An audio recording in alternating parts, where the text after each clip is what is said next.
感谢一下现场的这个工作人员，掌声鼓励。还有今天活动最主要会发生今天这个活动的这个惨剧，不是这个喜剧呢？为什么会发生？是因为我们伟大的这个曾经分享点。讲到这个人呢，我们知道一朝被蛇咬，10年怕草绳。这个人待人做事很真诚，唱歌跳舞是要不要的。现场看到他的人，男生心里会很沸腾，女生会尖叫是很掌声欢迎我们的陈家小姐。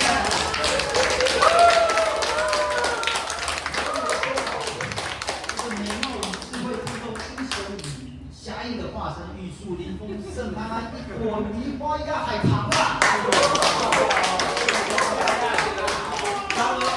然而今天我跟陈积芬小姐在这边有合作，可以促成今天的音乐会，跟下面这首歌，这完全就是呢相得益彰嘛。为什么呢？下面这个曲叫什么？老师你请说。